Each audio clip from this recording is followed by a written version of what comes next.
Bismillahirrahmanirrahim. Assalamualaikum warahmatullahi wabarakatuh.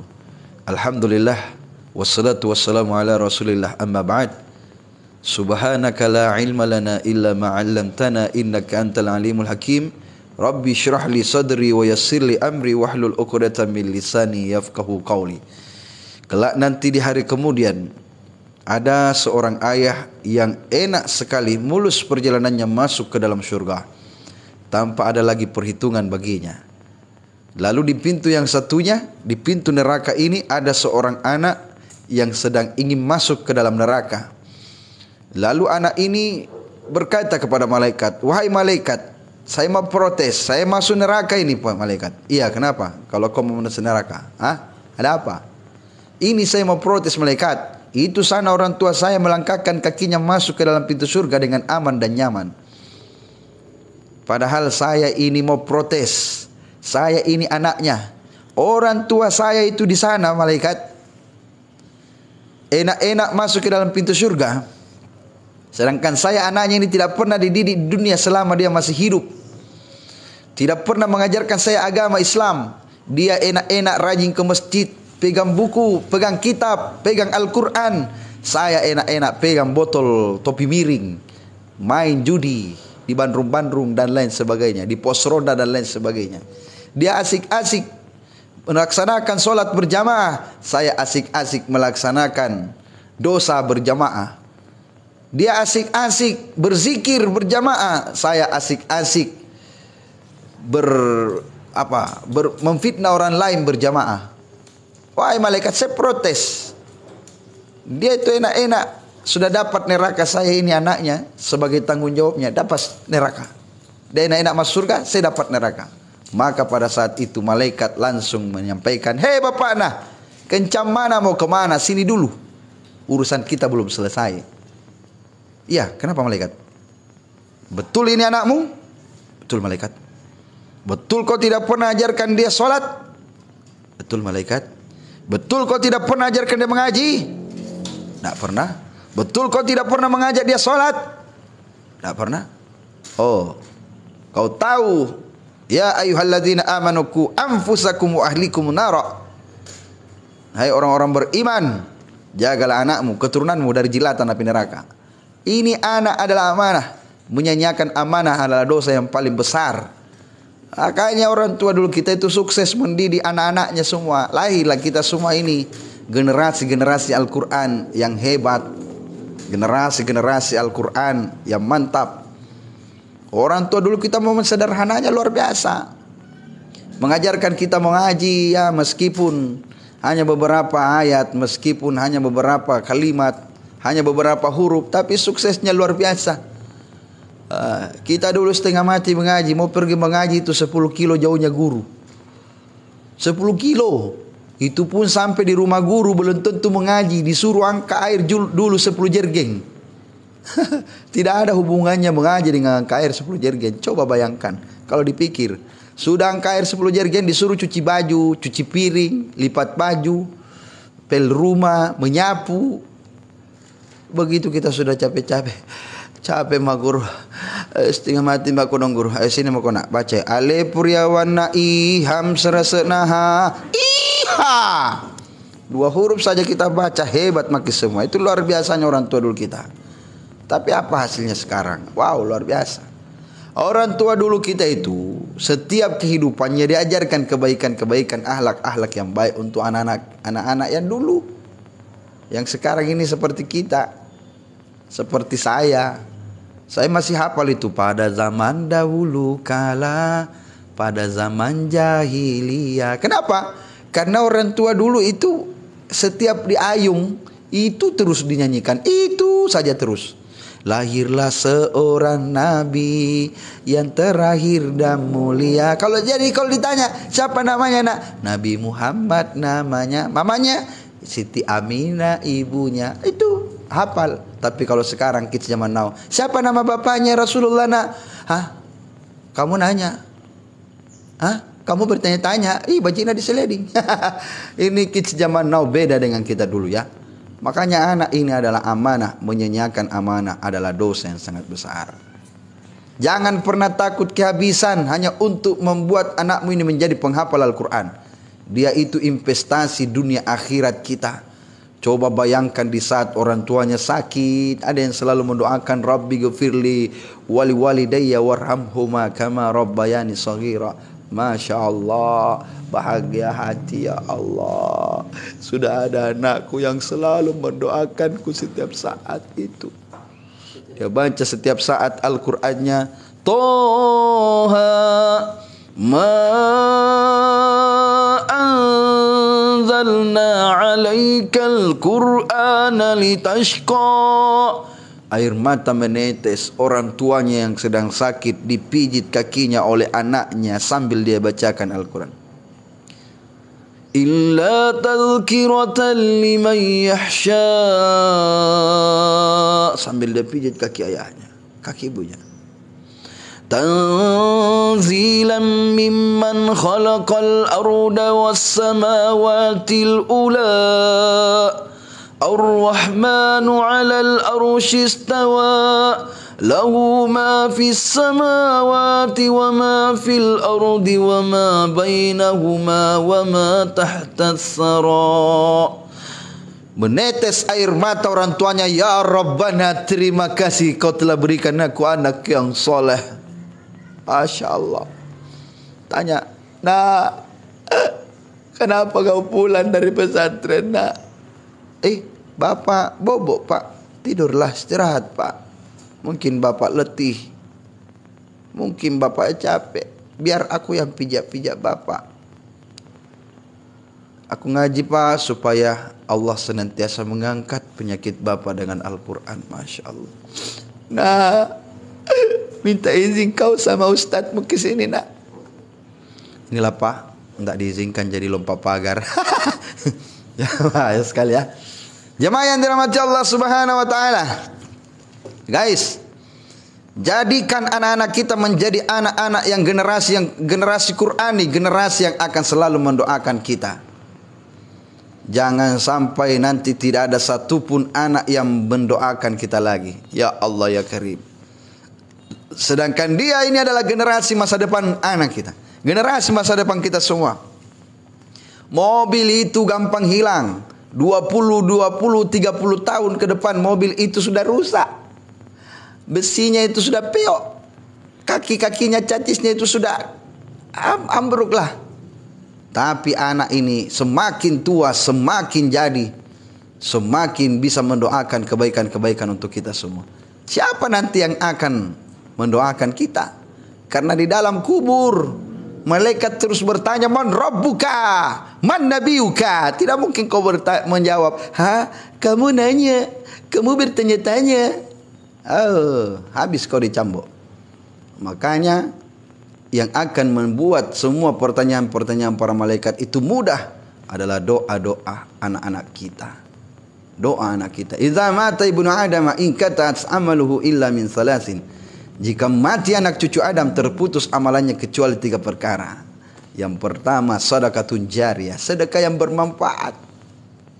Sedekah yang bermanfaat. Apakah kau mau bersedekah harta, sumbang semen untuk pembangunan masjid, pembangunan pondok tahfiz, pondok pesantren, sekolah yang maslahat untuk umum, atau panti asuhan, kau sedekah ke panti jompo, panti sosial. Yang salah kalau kau sedekah ke panti pijat. Itu salah ya. Makanya sedekah. Tidak sanggup sedekah harta, boleh sedekah makanan. Tidak boleh sedekah makanan. Ada pakaian bekas yang tak lagi terpakai, boleh sedekah pakaian bekas. Tidak sanggup sedekah pakaian, boleh sedekah tenaga. Tidak sanggup sedekah tenaga, sedekah senyuman. Senyum. Karena tabassumuka fi wajhi akhika laka sedekah. Senyummu terhadap saudaramu adalah sedekah. Pernah dengar anak muda yang viral, namanya Rojak. Dia hanya tersenyum menyapa orang masuk ke masjid. Akhirnya rezekinya terbuka. Viral dia. Ternyata cek per cek, anak muda itu menyapa orang dengan senyuman di depan masjid. Selamat datang di masjid kami. Tempat sandal di depan, tempat wudu di samping, tempat mukena dan sarung di dalam. Cek per cek, ternyata anak sultan. Bapaknya yang bangun itu masjid. Coba bayangkan. Bukan orang kaleng-kaleng, guys. Makanya rajin senyum. Yang salah memang biar kucing lewat kau senyum juga. Ini tidak sehat ini barang. Kucing lewat senyum juga dia. Kayaknya tidak sehat. Mau dibawa ke rumah sakit jiwa. Apalagi kau senyum, tatap suami orang. Sambil kode mata.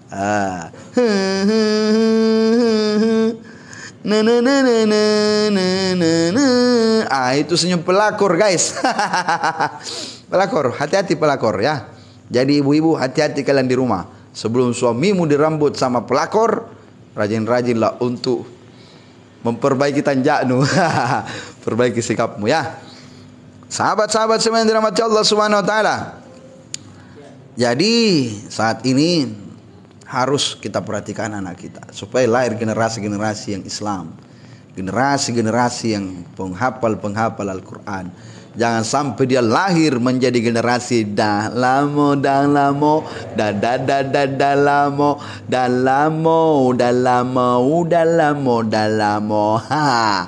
Akhirnya begitu orang tuanya sakit. Sakit mama nak.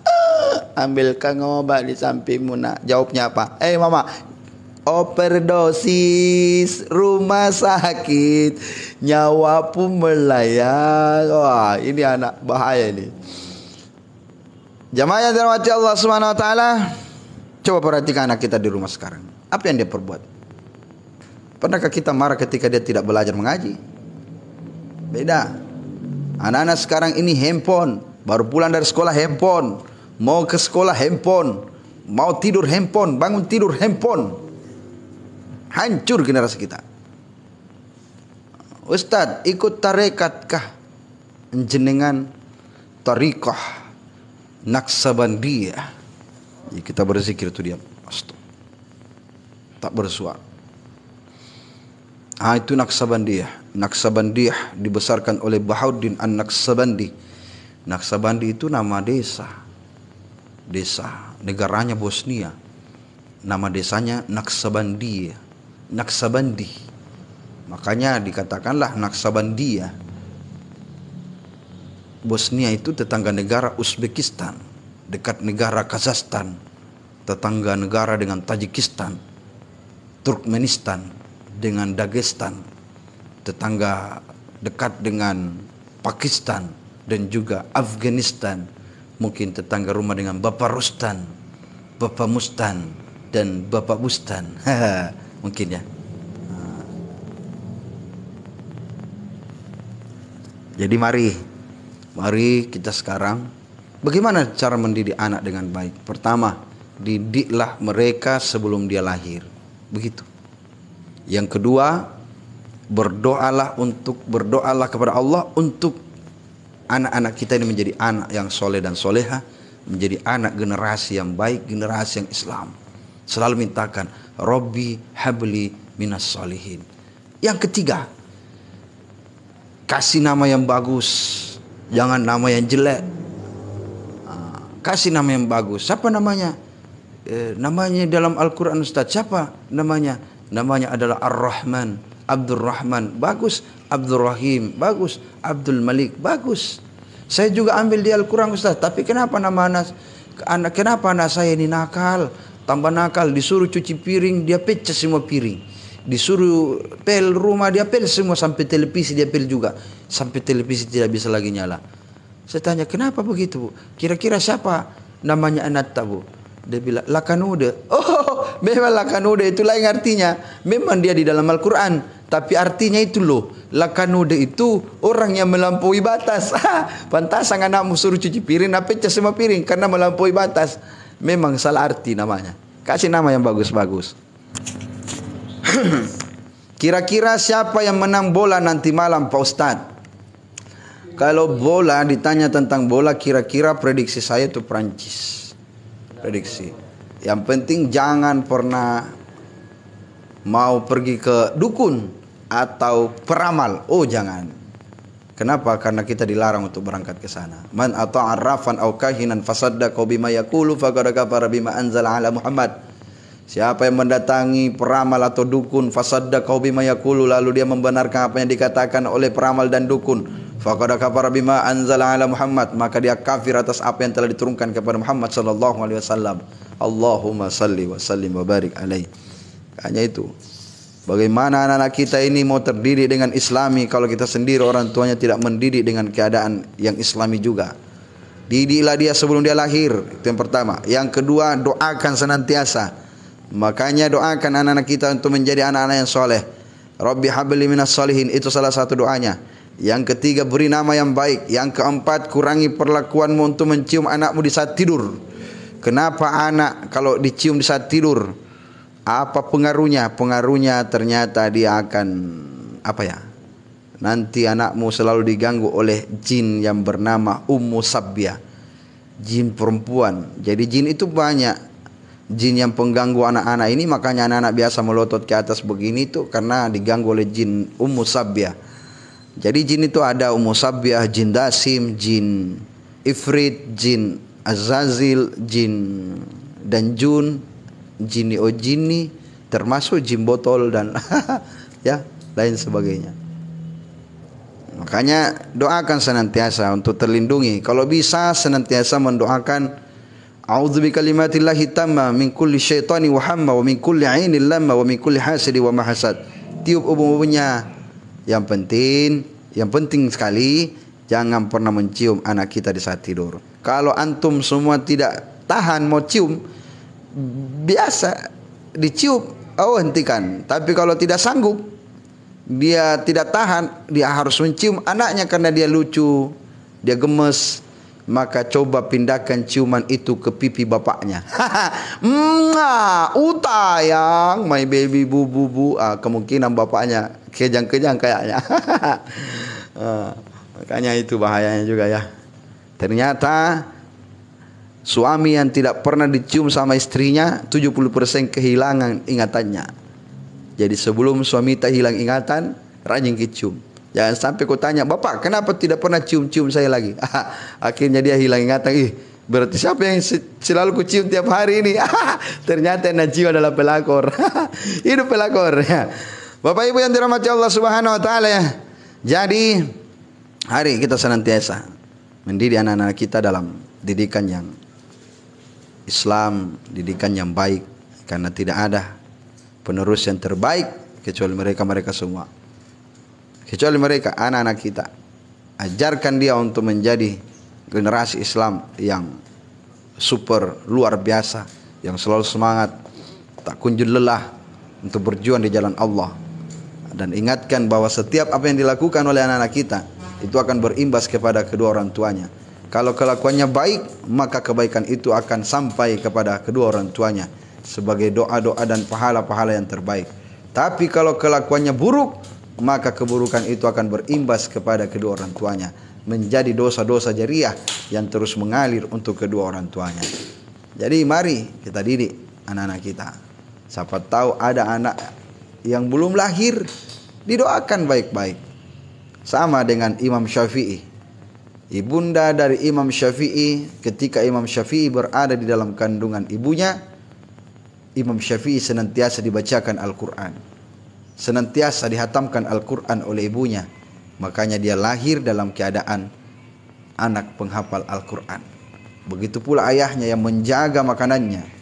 Bahkan ayahnya sendiri dalam kisah bahwasanya ayahnya Muhammad Idris, ayahnya itu pada awalnya dia memakan sebiji buah yang terbawa oleh arus air di sungai. Lalu dia tersadar ketika sebiji buah itu habis dia makan. Dia tersadar, ini buah bahaya ini kalau orangnya tidak ikhlas memberikan saya. Apa yang saya makan ini akan menjadi api neraka di dalam perut saya. Tidak jelas dari mana buah ini. Ini bayangkan, makanan yang bukan yang dicurinya hanya jatuh lalu turun ke air. Air itu menyeretnya masuk ke dalam sungai. Sungai itu membawanya sampai ke penglihatan daripada Muhammad Idris, ayah daripada Imam Syafi'i. Maka dia mencari kebun tersebut. Begitu dia dapat kebun tersebut, dia mencari orangnya. Mana orangnya nih? Dia hanya ingin meminta keikhlasan dari orangnya bahwa buahnya kumakan, tolong diikhlaskan. Tolong diikhlaskan. Walhasil dia bertemulah dengan pemilik kebun tersebut. Pemilik kebun tersebut mengatakan, saya bisa memaafkan engkau. Saya bisa memaafkan engkau kalau engkau sudah menjaga kebun saya selama 3 bulan. Wah, selama 3 bulan dia jaga kebunnya, dia bersihkan, dia apa dan lain sebagainya. Setelah selesai dia jaga selama 3 bulan itu, apa lagi yang terjadi? Ternyata dia tidak mau lagi mengikhlaskan, padahal tugasnya sudah selesai. Dia mengatakan, wahai Bapak, saya sudah jaga kebun tak, saya sudah sapu tiap hari, sudah bersihkan tiap hari, jaga dari semua binatang-binatang yang buas dan orang-orang yang buas yang ingin mencuri buah-buahannya, saya sudah jaga selama 3 bulan yang engkau perintahkan. Sekarang janji telah saya tunaikan. Setelah itu saya meminta keikhlasan dari buah yang aku makan. Apa kata orang tua itu? Tidak, saya tidak ikhlas kecuali kau menikah dengan anakku. Tapi anakku ini buta, tuli, bisu. Kira-kira kalian mau dinikahkan dengan orang seperti itu? Apa yang terjadi? Karena hanya dia tidak mau makanan itu menjadi makanan api neraka nantinya di dalam perut ayah daripada Imam Syafi'i, maka dia sepakat, setuju. Oke, deal, sepakat. Kau tahu apakah kau betul-betul ikhlas menerima anakku yang buta, yang tuli, yang bisu? Kata ayah dari Imam Syafi'i, Muhammad Idris, "Naam, saya setuju." Ya, saya setuju. Demi keikhlasan daripada buah yang aku makan dari kebunmu, saya akan ikuti apa permintaanmu. Tapi kakek daripada Imam Syafi'i ini berkata, memang benar anakku ini buta. Buta karena dia tidak pernah melihat selain daripada Al-Quran dan orang tuanya. Tidak pernah melihat hal-hal yang aneh. Tidak pernah melihat hal-hal yang bisa membuat dia berdosa. Yang kedua, memang dia tuli karena dia tidak pernah mendengarkan gosip. Tidak pernah mendengarkan fitnah. Tidak pernah mendengarkan kata-kata yang tidak baik. Yang ketiga, dia memang bisu karena dia tidak pernah mengeluarkan ucapan-ucapan yang kasar, ucapan-ucapan yang kotor, ucapan-ucapan yang baik, yang kurang baik. Bahkan dia selalu mengucapkan dengan kalimat-kalimat Al-Quran. Masya Allah. Inilah balasan bagi orang-orang yang baik. Maka orang yang baik itu akan dipertemukan dengan orang yang baik pula. Jangan takut. Jangan takut ketika engkau berbuat baik. Tapi takutlah ketika tidak ada satupun orang baik yang akan datang menghampiri kalian, yang akan datang untuk menemani kalian. Yakinlah bahwa Allah akan mempertemukan orang baik dengan orang baik. Orang buruk itu akan dipertemukan dengan orang yang buruk. Waalaikumsalam Bang Ruri yang terhits terkece di Indonesia. Jadi sahabat-sahabat semua yang dirahmati Allah Subhanahu wa taala, begitulah cara mendidik anak, bagaimana dia dididik sebelum dia dilahirkan. Begitu pula dengan Imam Syafi'i. Karena orang tuanya mendidik dirinya supaya nanti lahir darinya keturunan yang terdidik dengan sikapnya sebelum anaknya dilahirkan. Itu. Jadi bagusnya ya didik memang yang baik-baik supaya nanti menjadi anak yang soleh dan soleha. Amin ya rabbal alamin. Senantiasa mendoakan kita kebaikan-kebaikan. Ya Rabbana, jadikan orang tuaku ini menjadi orang tua yang senantiasa aku sempat berbuat baik kepadanya. Itu. Supaya bisa. Mau kak jaga juga didik ustaz ya. Oh ini kayaknya sudah tidak bisa dididik karena sudah besar tua. Sisa mendengarkan saja dakwah-dakwah saya. InsyaAllah senantiasa diberkahi oleh Allah Subhanahu wa taala. Amin ya rabbal alamin. Makanya doa kita bermohon kepada Allah supaya orang tua kita diberikan keselamatan. Rabbi ghafirli wali walidayya warhamhuma kama rabbayani shaghira. Minta semoga diberikan kebaikan-kebaikan untuk kedua orang tua kita. Amin ya rabbal alamin. Sahabat-sahabat semua yang dirahmati Allah Subhanahu wa taala. Mungkin tidak ada lagi pertanyaan dari teman-teman. Mungkin cukup sampai di sini dulu. Wabillahi taufik wal irsyad. Saya tutup dengan sebuah pantun. Buah naga, buah durian, itulah nama buah-buahan. Assalamualaikum warahmatullahi wabarakatuh.